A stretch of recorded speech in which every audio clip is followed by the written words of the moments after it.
मरे घर पनिया पिलाई दी है जान गे कफन ओढ़ाई दी है टूटत ही जब प्राण गे मरे घर पनिया पिलाई दी है जान गे कफन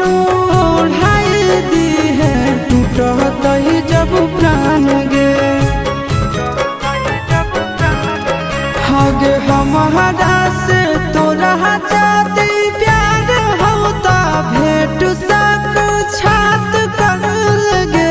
हगे सोनाया गावा हो भरती पा